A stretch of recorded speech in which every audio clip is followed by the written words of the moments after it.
Le plaisir est mien de vous informer. Madame, Monsieur, bienvenue à ces bulletins d'information sur Mondico Télévision. Les collectifs d'avocats de la République démocratique du Congo a réclamé la somme de 250 millions de dollars en dédommagement de préjudices moraux subis lors de la tentative de coup d'État menée par Christian Malanga et ses complices. La partie civile RDC a justifié cette demande d'indemnité par l'ampleur de dommages causés à la nation. Selon lui, l'attaque contre le bureau du président de la République au palais du peuple a créé une véritable psychose dans le pays et porté atteinte aux plus hautes institutions de l'État. Viningali Junior. La plaidoirie de l'affaire relative au coup d'État manqué et à l'attaque de la résidence de Vital Kamerhe a débuté ce lundi 26 août 2024 devant le tribunal militaire des garnisons de la Gombe, siégeant en audience foraine à la prison militaire de Ndolo. Ce sont le parti civil qui ont ouvert le débat. L'une d'elles, de la République démocratique du Congo, a sollicité 250 millions de dollars américains de dommages-intérêts. C'est la première partie civile à avoir pris la parole. Dans son exposé, la République soutient qu'elle a subi des préjudices moraux et matériels. Elle argue que le préjudice moraux découle d'abord des idées véhiculées par l'étranger faisant croire aux Congolais que rien ne marche dans le pays, ce qui pousse certains citoyens à se révolter contre les institutions établies. Elle justifie également le préjudice moraux par la peur répandue au sein de la population lors des attaques perpétrées dans la nuit du 18 au 19 mai 2024. Concernant le préjudice matériel, la République invoque des actes de destruction et plusieurs autres faits commis par le prévenu, lesquels ont entraîné de nombreuses dégradations de biens publics. Elle a sollicité 250 millions de dollars américains à titre de dommages-intérêts. Au nombre de 51, le prévenu sont poursuivis pour terrorisme, détention illégale d'armes de guerre, tentative d'assassinat, association de malfaiteurs, meurtre et financement du terrorisme, des infractions punissables jusqu'à la peine de mort.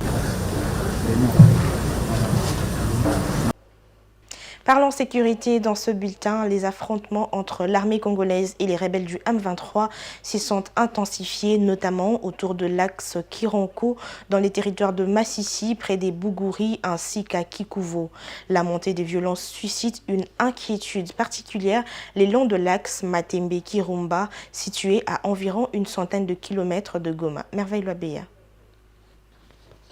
Au cours du week-end, l'Est de la République démocratique du Congo a connu une reprise de combat, mettant fin à une période de calme relatif. Les affrontements entre l'armée congolaise et le rebelle du M23 se sont intensifiés, notamment autour de l'axe Kironko, dans les territoires de Massissi, près de Bougouri, ainsi qu'à Kivuko. La montée des violences suscite une inquiétude particulière le long de l'axe Matembe-Kirumba, situé à environ une centaine de kilomètres de Goma. Cet scandale survient malgré un cessez-le-feu signé à Luanda le 30 juillet dernier. Toutefois, les rebelles du M23 ont rapidement exprimé leur scepticisme à l'égard de cet accord, affirmant qu'ils ne considéraient pas lié à celui-ci. En conséquence, ils ont renouvelé leur demande de négociation directe avec le gouvernement congolais, une requête rejetée par le président Félix Tshisekedi. Depuis lors, le cessez-le-feu de Luanda semble avoir eu peu d'impact sur le terrain. Les discussions se poursuivront le 9 et 10 septembre prochain, après une rencontre ministérielle du 20 au 22 août qui n'a pas permis d'avancées significatives. Et pour clore, la plateforme Lamuka ainsi que le parti SID annoncent les retours à Kinshasa de Martin Fayulu pour ce samedi 31 août et appellent les Congolais à lui réserver un accueil favorable. Depuis les États-Unis, le président de l'SID a plaidé pour la cohésion et la tenue d'un dialogue entre la classe politique sous la médiation des chefs spirituels, dans l'objectif de renforcer la cohésion nationale et de soutenir l'intégrité territoriale de la RDC alors que le pays fait face à une agression du Rwanda sous couvert de rebelles du M23. Regardez. Ce que je dis aux Congolaises et aux Congolais, c'est que les amis évoluent, les autres pays évoluent et nous régressons. On ne stagne pas, mais on régresse. Et il nous faut une chose, une seule chose, la cohésion nationale. Comme nous avons dit à l'ECD lors de notre congrès à Kisangani, Congo Ekolo Moko, nous voulons être un avec un pays uni, indivisible.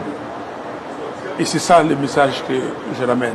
Et je dis à mes concitoyens, je dis à mes compatriotes que rien ne sert à nous diviser. Ça ne sert à rien.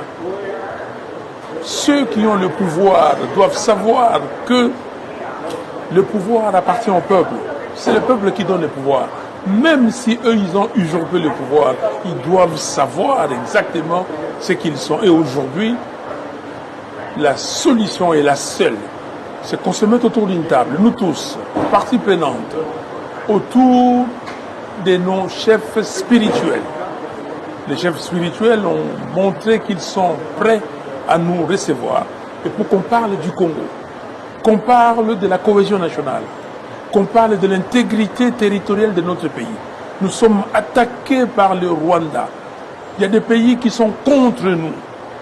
Il faut qu'on se mette ensemble, comme un seul homme, comme une seule femme, pour contre-attaquer avec un esprit d'engagement, avec un esprit patriotique, nous mettre ensemble. Et si nous sommes ensemble, personne ne pourra nous battre. Et c'est cet engagement, et c'est cette guerre de cohésion que nous voulons mener.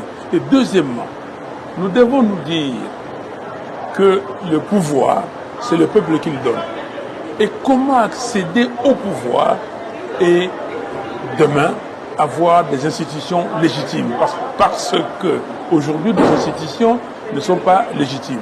Et c'est ce que j'ai dit aux Congolais. C'est la fin de ces bulletins. Madame, Monsieur, merci de votre attention soutenue. Restez branchés sur Mandiko Télévision. Une pensée, un écrit.